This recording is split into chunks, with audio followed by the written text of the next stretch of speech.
Today on Seculo, a shocking arrest exposes a hidden crisis on America's highways.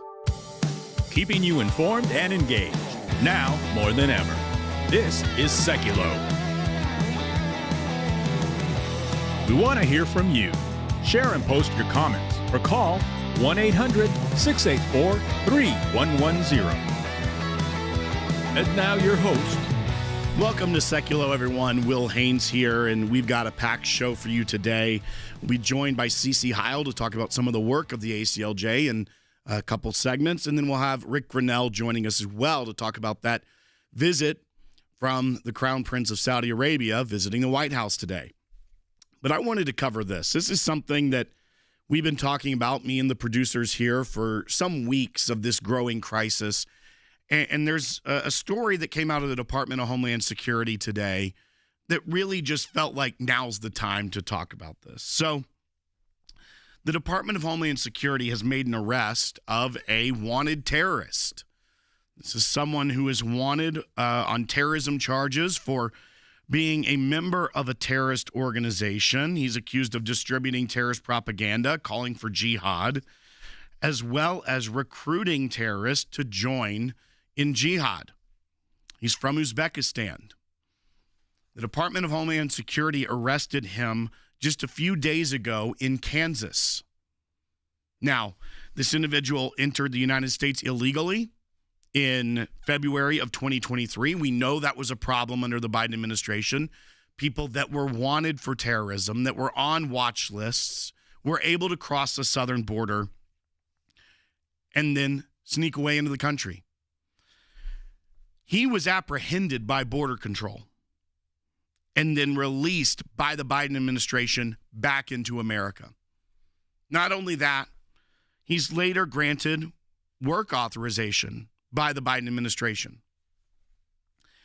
And then in Pennsylvania, he is granted a commercial driver's license by the government of Pennsylvania.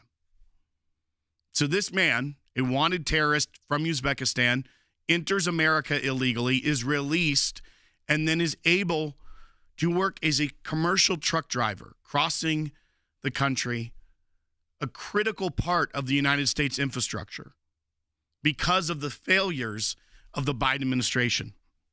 He was arrested by ICE on November 9th while driving a truck. But this isn't just an isolated story about one person wanted on terrorism charges that was able to fool people and get a commercial driver's license. We're seeing a crisis within the truck driving industry. And I know we have a lot of truck drivers that listen to this broadcast, so I want to hear from you. What are you hearing with those that are your colleagues that you meet up along the road? I know we have a lot of over-the-road drivers, so give us a call at 1-800-684-3110. I want to hear from you because California just announced they are having to cancel 17,000 commercial driver's licenses that were issued to people that now are no longer still authorized to be here. Let that sink in. California, the sanctuary state of sanctuary states, is having to cancel 17,000 commercial driver's licenses. And there is a lot more ahead with Secretary Sean Duffy, who is working hard to get this problem under control. When you see that there are people that are not authorized to be in the United States that have authorization to drive America's trucks, the backbone of this country, critical infrastructure. I want to hear your thoughts on it. Give me a call at 1-800-684-3110 to talk to me on air. We've got a lot more ahead. We'll be talking about important work of the ACLJ, including a new lawsuit we just filed on Friday, fighting back against a city discriminating against churches. You want to hear about that? That'll be with CC Heil, as well as Rick Grinnell joining us to talk about the visit from the Saudi Crown Prince at the White House and what this all means. But right now, we are in the middle of our November Freedom Drive. Your donations are doubled. Support the work of the ACLJ at aclj.org. ICE announcing it's arrested this illegal migrant truck driver from Uzbekistan, saying he is wanted in his native country for recruiting terrorists. Agents arresting him while he was driving an 18-wheeler in Kansas. Pennsylvania issued him a commercial driver's license after the Biden administration let him in more than 2 years ago. This is Exhibit A, Brian, of the cascading effect of the catch and release policy that existed under the prior administration. So Bazarov was a 31-year-old Uzbeki national who was charged with multiple terrorism charges, not just being a terrorist himself, but training and recruiting terrorists. The Uzbeki nationals, the law enforcement did their job. They loaded the warrant up to a system called Interpol, which is an international clearinghouse for any warrants across the globe. But he comes to the southern border, tries to sneak across the border, is encountered by Border Patrol officers, provides fake ID. So when they run it in against the system, he doesn't ping. And because the previous administration, the previous Trump administration's Remain in Mexico policy was converted under the Biden administration to a catch and release, rather than being sent south to wait for his hearing, he was sent into the United States. Of course, they never show up for their hearing. And then the cascading effect is DHS then gives him a work authorization because he cleared the protocol at the southern border. And then the Pennsylvania State Department of Transportation gives him a commercial driver's license because he cleared the DHS work permit process. In Pennsylvania, do you have to be able to speak English? No, the current protocol, Brian, is that if you can prove you're in the country legally, and that's what these people do, right? They gamed the system, the flawed system that exists under the Biden administration, to at least be granted temporary asylum status. So they, purportedly are going to show up for their hearing, which they never do. But that's what they use. They use that conditional probationary status to get all these other benefits. Welcome back to Seculo. We're talking about this issue with commercial driver's licenses. That is, it's not something you're hearing everywhere, but I think it should be. Because what we're seeing now is that there is somewhat of a crisis within the issuance of CDLs, who they are being issued to, and whether or not that is the way it should go. You're hearing about California canceling 17,000 CDLs because the people they were issued to may have had work authorization at some time, but no longer do, yet they still have an active driver's license to drive large trucks. Imagine, you were talking about 40 tons of steel driving down the highway. There is a great responsibility that our nation's truck drivers have. They keep America moving. They make sure that you can go to the grocery store and get the food and the goods that you need. Anything in this country that you go to buy, you can thank truck drivers because of the infrastructure that they make sure keeps moving. But yet, California is having to cancel 17,000 CDLs because of this issue. We're talking about this arrest that was made in Kansas from an Uzbekistani national that has come to America illegally, was able to obtain a CDL in Pennsylvania, and was picked up by ICE this week. This is a wanted terrorist from Uzbekistan. He is a member of a known terrorist organization and was accused of distributing terrorist propaganda, calling for jihad online, as well as recruiting terrorists to join the jihadi movement. That is not someone that should be a crucial part of our nation's infrastructure. You take that another step further. You've seen all the hard work that the Secretary of Transportation, Sean Duffy, was having to deal with during the shutdown, keeping planes in the air, making sure that people were safe in America's skies. Well, they also were shifting and proposed a new rule because of this crisis on the requirements to get commercial driver's licenses, CDLs. A federal appeals court in Washington, D.C. blocked that rule, saying, one, they didn't quite go through the procedural process that was necessary. Two, they failed to make their case that these restrictions that were aimed at keeping illegal immigrants from getting commercial driver's licenses statistically would keep people more safe. That's the argument of the court here. Then the administration failed to make the argument that restricting illegal immigrants' access to commercial driver's license would keep Americans safe. It's absurd. That's where we are. I want to take your phone calls on this as well. George is calling from Arkansas on line 1. George, you told our screener you're a truck driver. I want to thank you for that. America needs you. You are a crucial part of our country. George, you're on the air. Well, thank you. I appreciate this. I've been a driver since 1988. This has been a problem for over 10 years. We've been yelling about it, and unfortunately, it's getting national-wide press because people are dying every month from this crisis. And yes, it's a crisis because they don't know how to read our road signs, like that person in Florida from California, CDL. He couldn't read a road sign. That's bad.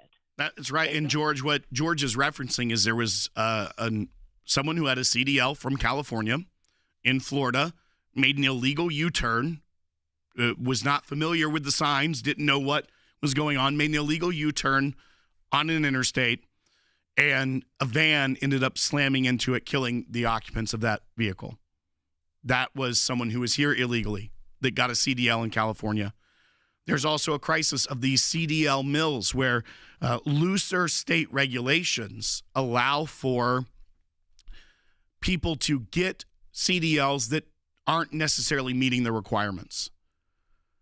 I should not be able to go out and drive an 18-wheeler right now. I understand that there is training, that it is difficult. It is a very large, important piece of machinery that moves America. I understand that if I wanted to go do that, I need to go train, learn, and get certified and get that commercial driver's licenses. And there is a lot of responsibility that would go with that. But yet there are people trying to cut corners.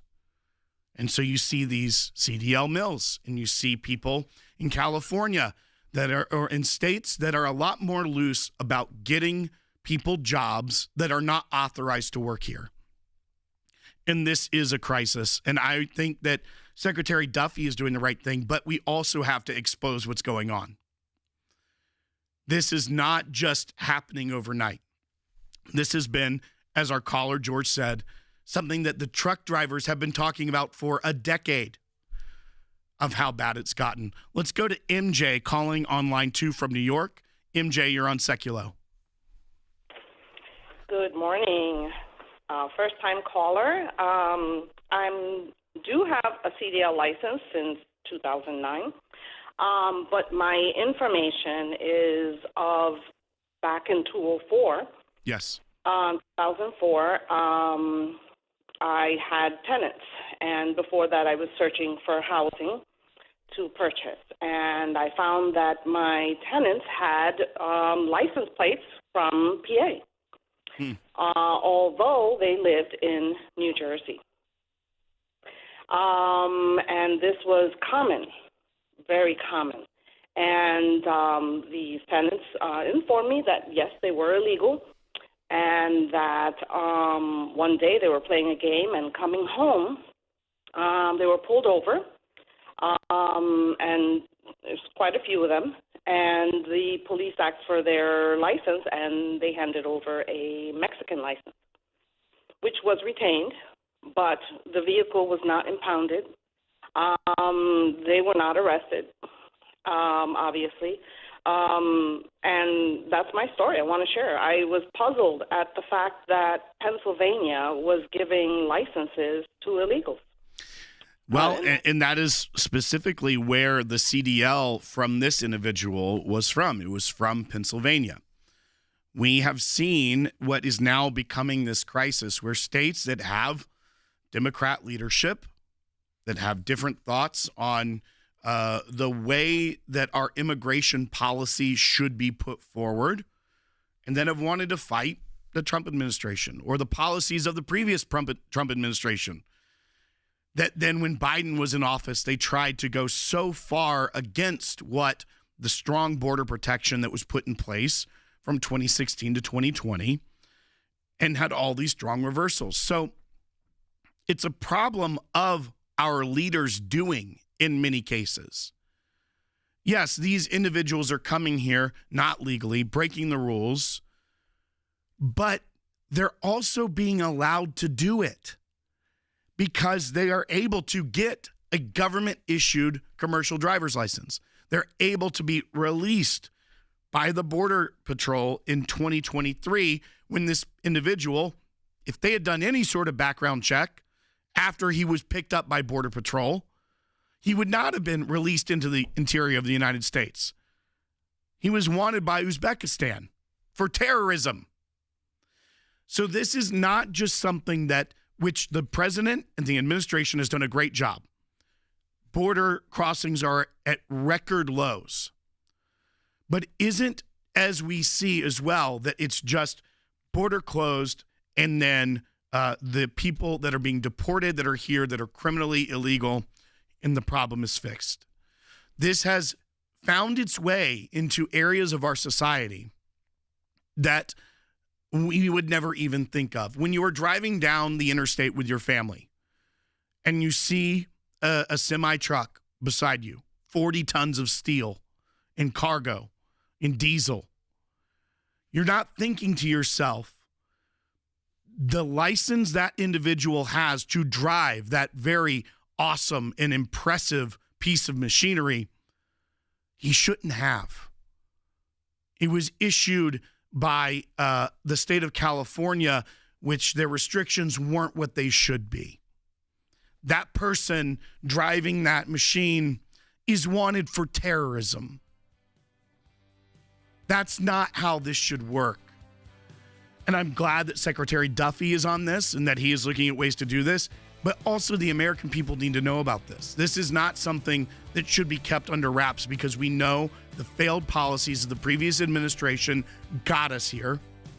And we have to make sure we course correct. We'll be taking more of your calls later, 1-800-684-3110. But also, we are in our November Freedom Drive. Your donations are doubled. You support this broadcast. You support all the incredible legal work that we do here at the ACLJ. And we're going to talk about some of that in the next segment with CC Heil about a city that is targeting because of the activities of a church and trying to restrict their equal access to city property. Donate today, aclj.org.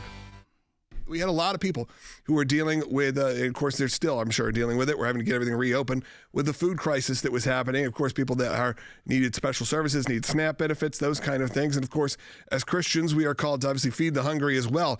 And we know that the churches have been doing that nonstop for decades and decades. You know, people are calling out the churches. The churches have been on top of this. Quietly in the background, they have been feeding people, through its existence. And we're defending right now, and this it's a brand new client, 4 church members. Again, this is in Colorado City. Includes 2 pastors who were criminally cited in this park. Why? For feeding the hungry, feeding the needy. This is a gathering that would take place on Tuesday and Thursday in a public park.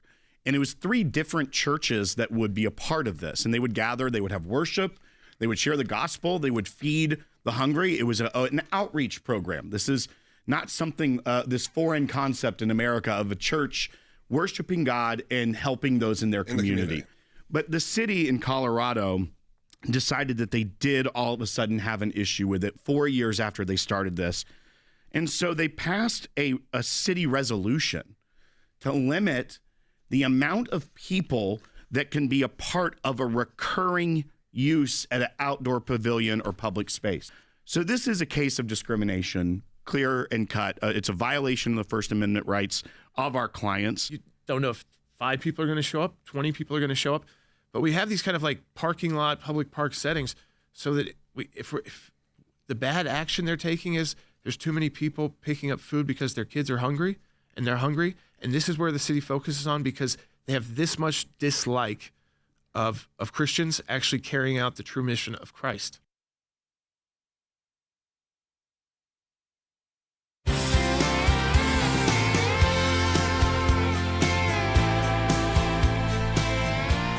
Welcome back to Seculo. Will Haynes here. I'm joined in studio now by Cece Heil, senior counsel here at the ACLJ. And Cece, this is a story we brought up last week on the broadcast. This is a town in Colorado that has public parks that are open for the use of the community. These are taxpayers that are able to use their public spaces for gathering. And these churches were using this pavilion at a park as an outreach. They were doing praise and worship. They were sharing the gospel, feeding people that need food. This is at a time when we were hearing a lot about the government not being able to provide food to people. Right. And the city decided, you know what, we don't really like that on a Tuesday and Thursday. It's not like the churches are taking over the park every Saturday and Sunday, so no one can have their kid's birthday there. No one can have a gathering at a pavilion. They had taken this over. No. During the week, feeding the hungry, worshiping God. And the city decides, we want to shut this down.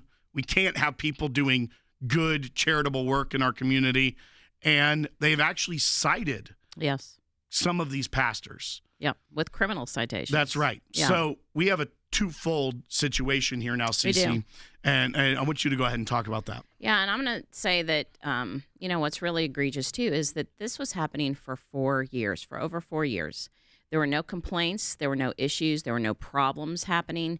You literally have the church being the church, which I think is wonderful. And not just one church. You actually had churches coming together, which is, again, wonderful. So the body of Christ is coming together to worship and pray and serve and outreach. 4 years, every Tuesday, every Thursday. There are over, I think, 8 pavilions in this park. Each one of the pavilions holds up to at least 50 people. Some of them hold up to 72 people. These events were drawing on Tuesdays. I think they had 30 to 40 people. On Thursdays, they had about 20 people. So they were complying. It was all on a first-come, first-served basis. There was no problems whatsoever until the city decides they don't want this happening, and they're going to target it. And they literally have the chief of police coming to them saying he was tasked with shutting them down.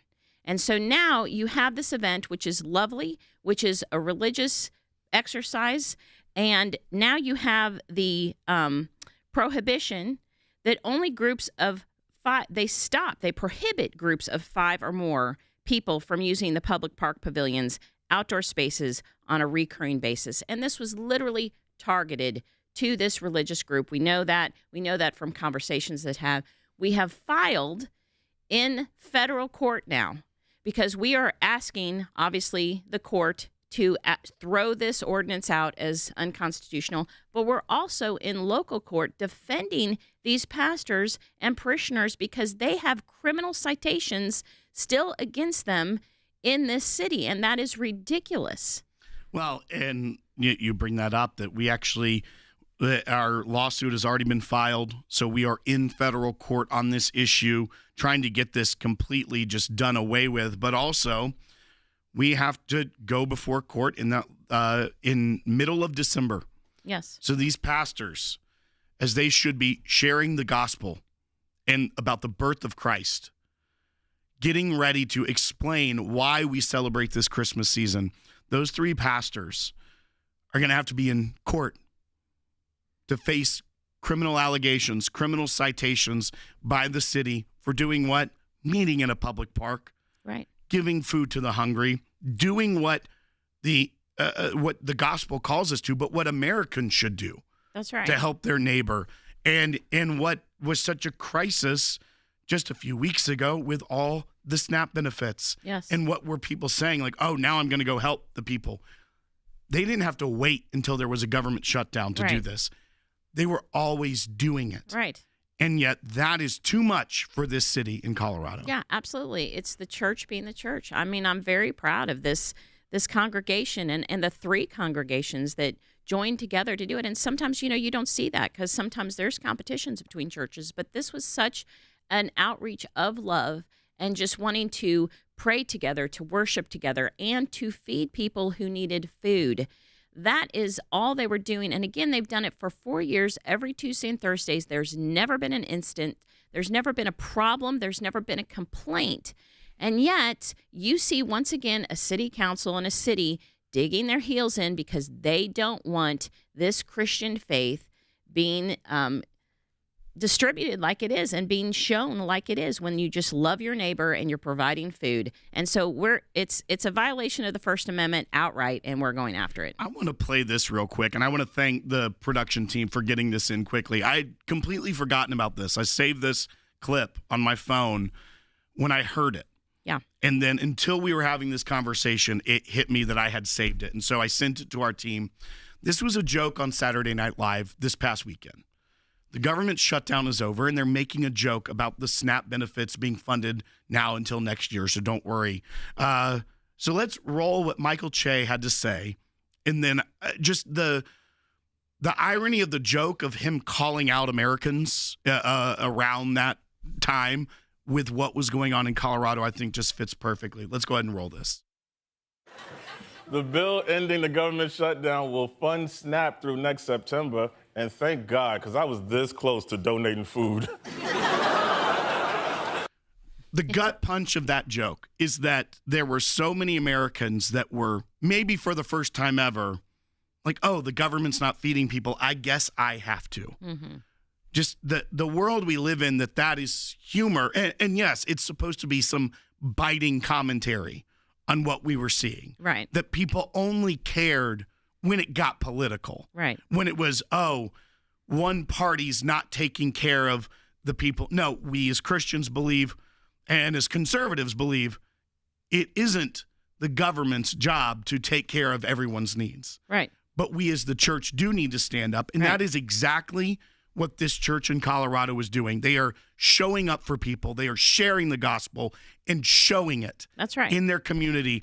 And it's almost like the government's like, no.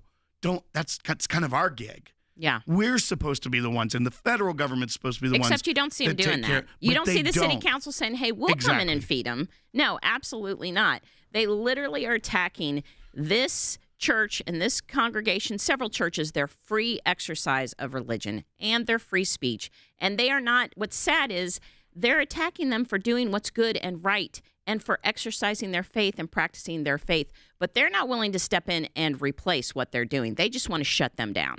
Folks, that is why you support the ACLJ. Because towns in Colorado that are going after churches for doing God's work and for doing the work that so many people criticize the government for not doing, and for the work that you falsely hear on places like Twitter. Well, where's the church? Why doesn't the church step up? They are. But you know what they don't do? They don't go around bragging about it. Instead, they get criminal citations for it. And then it takes us to go to court, both federally to get this city to knock it off, as well as locally to be able to defend them in their criminal cases. And it doesn't take the money away from them for doing God's work. They don't have to pay a dime for our legal representation. That's where you come in.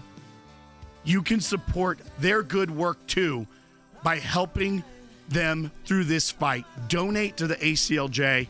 Your donations are doubled during the Freedom Drive. ACLJ.org/freedom. Donate today. Welcome to the all-new ACLJ app. Expert analysis and insight big tech can't censor. Customize your news and get real-time alerts on the issues you care about. Advocacy is now at your fingertips. Take action, make a difference. Support the causes you care about with just one tap. Be the first to know. Breaking news alerts sent straight to your inbox. Everything you need, all in one place. Stay informed, stay empowered. Download today. We are so excited to announce the ACLJ's brand new app, completely redesigned to provide you with the best tools available to partner with us at the ACLJ. You can watch the daily Seculo program, sign the petitions, customize your ACLJ membership experience, donate with the click of a button, and receive up-to-the-minute critical updates that the mainstream media can't censor. Just scan the QR code on your screen or go to your phone's app store, search ACLJ, and click install. It's that simple. keeping you informed and engaged. Now more than ever. This is Seculo. Welcome to Seculo. We're in our second half hour, and we're going to go right to the phones. We've been talking about this CDL crisis where the DHS has announced that they had arrested a man wanted on terrorism charges in Uzbekistan. It was here illegally, was released by the Biden administration, able to get a commercial driver's license, and now has been arrested by ICE. This also comes at a time when a federal court has blocked a new rule on CDLs, which would make it harder for people like this individual to get a CDL. At the same time that California is saying, we have 17,000 CDLs we need to cancel. There's a pattern here, and we're uncovering it, and we're going to keep talking about it. But I also wanted to hear from you because I know a lot of people, and I've been doing this job a long time. I know we have a great listener base of people that are over-the-road truck drivers. So I said, I want to hear from you. What are your thoughts on this? And I'm going to go to the phones right now. Fred is calling from Pennsylvania, on line 4. Fred, you're on Seculo. Yeah, I drive for the biggest, probably the biggest logistical company in the United States, if not worldwide. And we're coming up into our real busy season. Yeah. And I've been doing this for 20 years, and every year it's the same thing. I see coming into our hubs, truck drivers that UPS can't handle all the volume. So we hire these subcontractors, and many of them can't even speak English because we have a hard time communicating with them. What to do, where to go, what loads they're going to take out, bring back in. And so I know that if they're having a difficult time communicating with us, that they're certainly having a difficult time reading street signs, not to mention the written test that's required for a CDL. Right, Fred. And that's what I think is so important for people to think, too. This isn't you're 16 years old and you're going and getting a driver's license for the first time, or 15 and getting a learner's permit so you can drive with your parents in the car. There's a reason why it takes additional steps and training, and rightly so. And for people like you that are the backbone of this country, we are so grateful for that. But this is a situation where regulations on American workers have been overburdensome, and therefore you see companies needing to fill holes. We know that there was logistics crises during COVID crisis and epidemic. So what is the natural thing? You're going to find states that cut corners, and you're going to find bad actors that think they can make money by pumping out CDLs and exploiting legal loopholes. Not everyone is a bad actor in that thing, but that is the consequence that you see when you have over-regulated sectors on American citizens, and yet you have an administration that was open and freely just letting people come across the border that are able to dodge a lot of that and find places with loopholes to get work. And not all of those people are a terrorist from Uzbekistan. But the goal of the administration should be keeping the American people on our interstates and our highways safe. And this track record is not doing it. And so I applaud Secretary Duffy. I know that they're going to fight that ruling in court. I also know there's some legislation that needs to pass probably through both houses of Congress to support American workers, but also support American families that drive on the same roads. We'll get to more of your phone calls coming up. We also have Rick Grinnell that's going to be joining us talking about what is happening live right now. The president and the Crown Prince of Saudi Arabia sitting down in the Oval Office.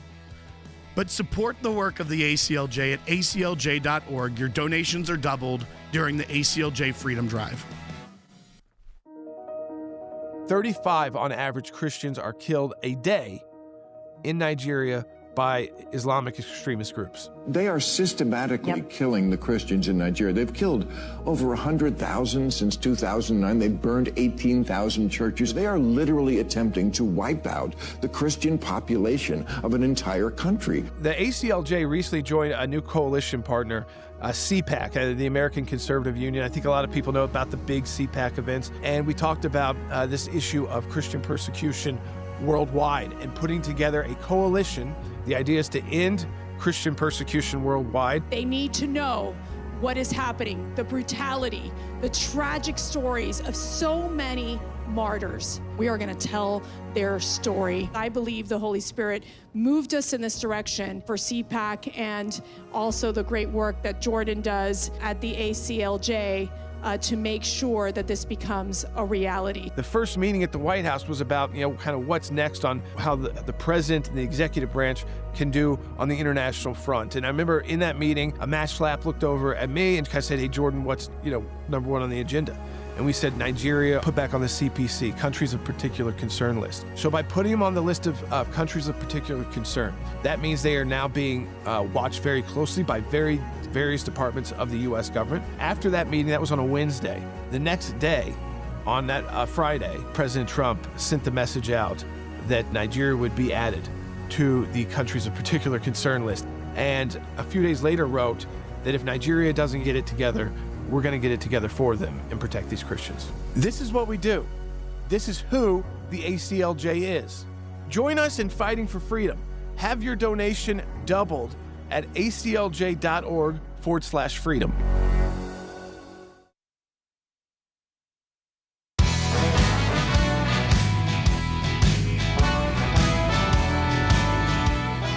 Welcome back to Seculo. I'm joined by Rick Grinnell. And before I get to Rick, I want to say, one, thank you to all the callers that are on hold and all the truck drivers that called in today. I'm going to get to all your calls in the next segment. So bear with me. I'll be right back on that. But also on Rumble, we had some people asking about the city in Colorado where we are fighting in federal court now.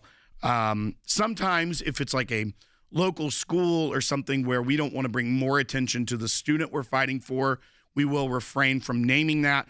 But this is actually, you can go read about it at aclj.org, the entire case. And the city is City of North Glen in Colorado. So I wasn't neglecting for any reason to name it there other than I just didn't name it. So, but you can go read all about that in our fight against the City of North Glen, Colorado at aclj.org. It also has our lawsuit if you'd like to read that over. Always a treasure trove of information at aclj.org. But I want to go to Rick Grinnell now because Rick, the Saudi Crown Prince and President Trump are, as we speak, speaking in the Oval Office. This is the first time in, I believe, 7 years since the Saudi Crown Prince has been here. Obviously, it was different circumstances last time. He was there then he came in and met with President Biden. But the first time since Donald Trump and the Saudi Crown Prince have met. But what is different now than when the Saudi Crown Prince came under Biden as far as the relationship and what you think that the president will be talking to him about today? Well, look, this has always been a complicated relationship, but a very important relationship to get right, because this is a country, Saudi Arabia, powerful and influential in a region that has been in turmoil. And President Trump has made it clear that he is going to deal with Turkey and Saudi Arabia and the Emirates and all of the important players in the region in order to achieve peace. This is a president who concentrates on the goal, which is peace, trying to find a way to make sure that we are allowing peace to flourish and demanding that individuals in the region work towards peace. This is not a perfect system. This takes a leader to work past some of the criticisms and to understand that the ultimate goal is worth this process. And so I'm so proud of President Trump for being able to talk directly to everyone. If we can get this moment where the Saudis join the Abraham Accords and create a permanent link for peace with Israel, I think you transform the entire region, and that's what President Trump is focused on. Well, and we know that the reports were, obviously, we on this side of the microphone, Rick, I'm not going to push you on anything you may have known during the administration, but we know from reporting that that was kind of the next step that people were looking at, that the Saudis may have been close in the first administration, the first term, to joining the Abraham Accords. Obviously, the damage done under the Biden administration, both between the U.S. relationship with Israel as well as just the turmoil you saw outbreak in the Middle East, was a setback. But now we know this is on the agenda. We know this is something that is reported they are going to be speaking about, among many other things.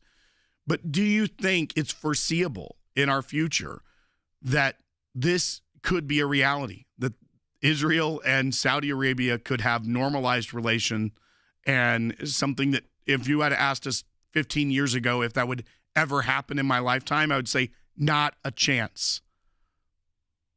Well, look, I think there is a chance because of President Trump. There's no one that's been able to forge these types of agreements better than President Trump.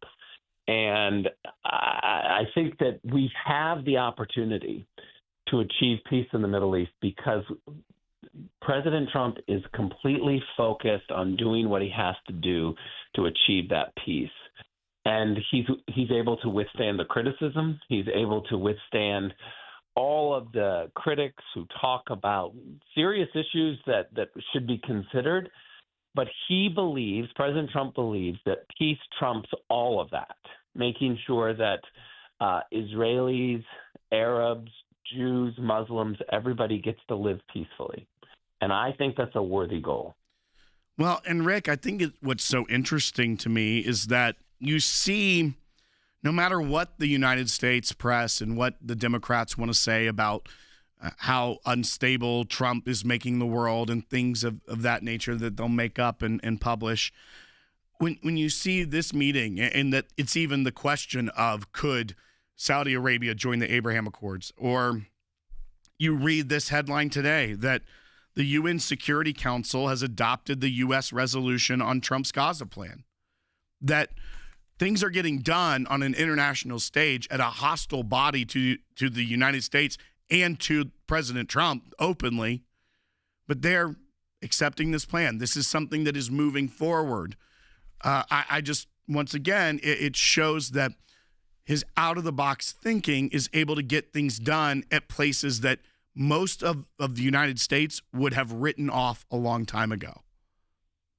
I agree. And it really goes to the heart of a leader and leadership, because too many times politicians and diplomats and others crack under the pressure of media attention or criticism. And you will never have a great leader if you have somebody who's concerned about their press coverage or about pleasing everyone. You have to understand as a leader that you make decisions for the common good. You make decisions of what's best for the majority of people, and you withstand the critics who constantly want to complain about the exceptions to the rule, not the rule.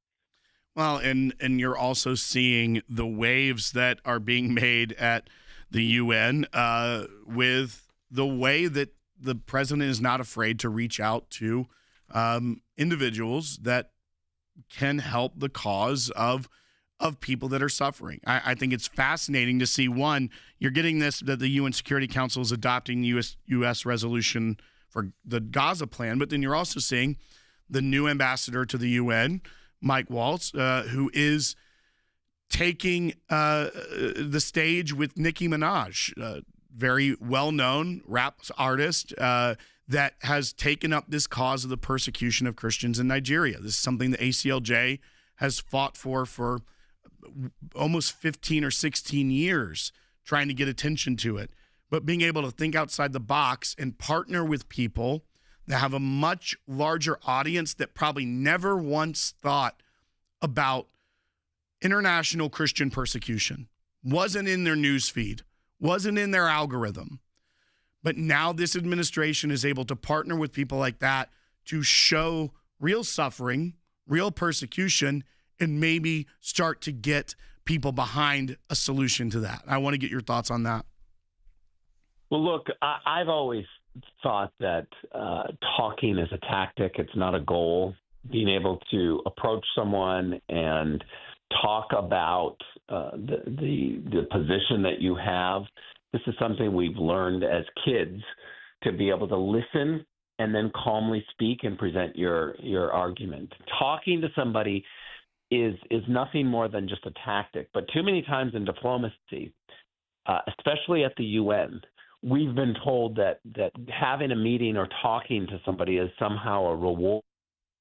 There needs to be a total agreement before you reach out and talk to someone. Look at what President Trump has done with North Korea. He went to North Korea, talked to Kim Jong-un, and said, look, here is what I believe is the best position forward for my country, your country, and for peace. That's not a reward for the North Koreans. That's a direct conversation with them, and there's nothing better than that. Rick, thank you so much for joining us today. As always, we appreciate your insight on these things, especially when it comes to places that you have spent your career understanding the ins and outs of, and that you can give some wisdom and knowledge to our audience as well. But folks, we are coming up on our final segment of the broadcast. We will take all these callers. So Robert, Sarah, Ronnie, Dan, and Grant, stay on the line. Thank you for holding. I appreciate it so much. I'll get to you just after this break. Remember, we are in our November Freedom Drive. These 2 months at the end of the year, November, December, are the most important months at the ACLJ, and your donations are matched. They are doubled during this Freedom Drive.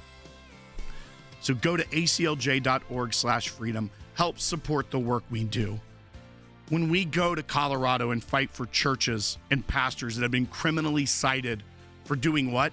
Public outreach in a public park that is paid for by the taxpayers of that city, including those who are there using it. We're there defending them. Doesn't cost them $1. They can focus on their outreach and doing the good work that they are called to do. But you join us and go to court with them and fight back. Your donations are doubled. aclj.org/freedom. Donate today.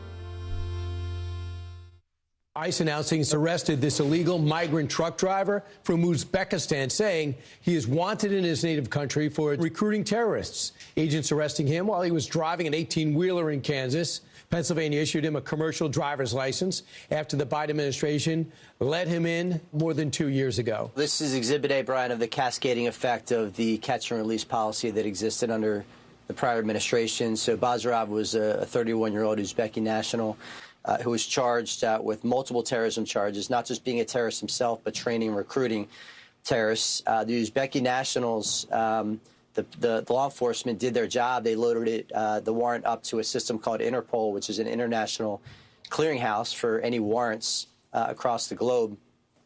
But he comes to the southern border, tries to sneak across the border, is encountered by Border Patrol officers, provides fake ID. So when they run it in against the system, he doesn't ping. And because the previous administration, the previous Trump administration's Remain in Mexico policy was converted under the Biden administration to a catch and release, rather than being sent south to wait for his hearing, he was sent into the United States. Of course, they never show up for their hearing. And then the cascading effect is DHS then gives him a work authorization because he cleared the protocol at the southern border. And then the Pennsylvania State Department of Transportation gives him a commercial driver's license because he cleared the DHS work permit process. In Pennsylvania, do you have to be able to speak English? No, the current protocol, Brian, is that if you can prove you're in the country legally, and that's what these people do, right? They gamed the system, the flawed system that exists under the Biden administration, to at least be granted temporary asylum status. So they, purportedly are going to show up for their hearing, which they never do. But that's what they use. They use that conditional probationary status to get all these other benefits.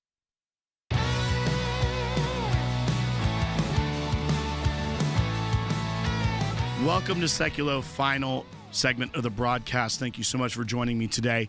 And we're going to go straight to the phones. We're going to go to Ronnie, who's calling in South Carolina on line 3. Ronnie, thank you for holding. I appreciate it. You're on the air. Good afternoon. I escort oversized loads. I'm a pilot's car or a pilot escort, so I'm the car in front of or behind oversized loads like rockets, windmills, big stuff. Right. And just one example, I was placed with a driver that spoke and understood no English at all, nothing. And he had no CB, which is required by law, which even if he had it, honestly, he wouldn't have understood anything I said. He didn't know how to put the equipment on the truck, and he couldn't comprehend what I was trying to tell him, which is you have to have the oversized load banner on the front and back, and you have to have signs and, flags. And so I'm trying to show him, and he got angry with me, started cussing, and took off. Well, he pulled out and left without me. So I had to chase him down the road. And when we got to the scale house, the weigh station, they were just going to let him go. They didn't even look at him. He had put the oversized load banners on the sides of the load instead of the front and the back. Because he couldn't comprehend what I was telling him. He put the flags on the front and the back instead of on the sides of the load. And they were just going to let him go. And so I honked my horn and motioned, you need to come out here, to the people in the weigh station. I said, he doesn't have a permit. He has no radio. He probably doesn't even have a license, and you're just going to let us go down the road. You didn't even look at him. Nothing's right. Well, and I think... Go ahead. Sorry to interrupt. No, he had no license and was working for a very large company that's all over the U.S. And Ronnie, I think that is the secondary issue with this entire problem is that we're talking about individuals that have licenses, that have been granted them, that should not have them. We're not even getting to the problem of those that are operating and driving without even the license. So, this is a situation where I'm glad Secretary Duffy is on it, that he is going to make America's roads safe and protect people like you that are a pilot car driver behind very large loads of things. You mentioned rockets, windmills. We've all seen oversized loads in pilot cars on the interstate. You want people to be qualified to be doing these jobs. And the fact that it for so long was just brushed over and the policies that got us here is a little scary. But we know that the administration is looking into this. And we need to look at other ways that maybe the ACLJ, whether it's FOIA requests, things of that nature, that we can get more information about what went on. Let's go to Grant calling in Arizona on line 6. Grant, you're on Seculo. How you doing? I wanted to say when I started truck school in 2009, the school was 6 weeks long. The first 2 weeks we spent in the classroom. We didn't even get into a truck. We were learning laws, rules, how the equipment works, how it works. What it's supposed to do. Because I'm in Arizona, I go into California a lot. I was in Fresno, and I saw a truck school, and on their training trailer, big letters on the side with their phone number, it said, get your license in 20 days. They're foreign-owned. I mean, just right there, you think about the responsibility that an individual is undertaking when they get their commercial driver's license, the weight of the vehicle alone. I mean, you think about if you're used to driving a Honda Civic and all of a sudden you drive, a dually truck, there's a difference in the way you stop, right? Now we're talking about a private transportation vehicle versus a commercial transportation vehicle. That is such a vast different thing. You would think someone driving it would want to spend more time training and understanding it. So, I mean, thank you for pointing that out. It's fascinating. But once again, it's things like that, these CDL mills that I think the administration needs to look into and crack down on, that are trying to get people through loopholes instead of making sure that our roads are safe. Let's go to Dan in Iowa on line 5. Dan, thank you for calling, and thank you for your work as a truck driver. Thanks, guys. It's been a good show today. Thank you. I just want to say I've had my CDL 25 years. I've owned my own trunking company for 9, and I haul hazardous material. And I'm petrified anymore going up and down the road because I have no idea who's beside me. I'm scared to park at night in certain places, not because it's a bad neighborhood, because I don't know if I'm going to wake up to somebody smacking the side of my truck or somebody blocking me in because they just drive until their little logbook says don't drive anymore, so they just pull it over wherever they're at. I think your last caller about the training was spot on. I mean, there is a standard that's being sidestepped. I've seen accidents at truck stops where, somebody bonks into somebody, so they go to exchange paperwork, and broken, non-communicative skills, they hand out cash. They say, we can't, no insurance. What are you doing out here? I have $1 million liability. I pay $1,000 a month for my insurance. Right. But somebody else is just kind of skirting those rules, and they're chameleon carriers. You shut them down, they're going to pop up again in 48 hours under a different name and number, but it's the same clowns in the same circus, different circus. I hear you, Dan. Dan, I'm going to get to one more phone call today. Robert calling from West Virginia, on line 1. Robert, you're the final call of the day. You're on the air. Hello. I just want to get straight to the point. I agree with the other callers that you got to be skilled. I think if you're not skilled, you don't know the language, and I even say if you're not American, maybe a few Canadians, but then you have no business driving on this road. I've seen them come down from Canada and Mexico too, so it's not just here. Well, Robert, all of you, there's been the theme here, and what I hear is that you all, one, it's a tough job, that it's an important job. You know that it's a job that requires training. It's not something you just want someone to jump in a truck and just take off with, 40 tons of cargo. So do you think that the Secretary of the Transportation is doing the right thing, looking into this and trying to get to the bottom of it? A step further and,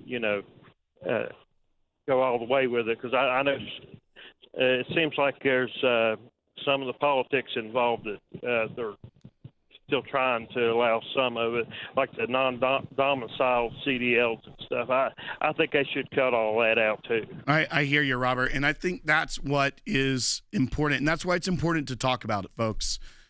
This isn't something that you're seeing on mainstream shows. You may see an article about it here and there, but we thought it was important today to bring it to you. And really, it was what triggered it was when we've been discussing this, me and producers here and engineers here for weeks. We've been seeing little stories. And then we see this, that the Department of Homeland Security had arrested someone that was wanted for terrorism. Where did they arrest him? Not at the border. He'd already gotten through the border under the Biden administration, turned loose, and became a commercial truck driver and was arrested in Kansas. I'm glad the administration's looking into it, but I think everyone needs to be educated on it as well and to hear more about it. But we're at the end of the show today. We will talk to you tomorrow. And please go to aclj.org and support us during our Freedom Drive. aclj.org/freedom. Your donations are doubled. We'll talk to you tomorrow.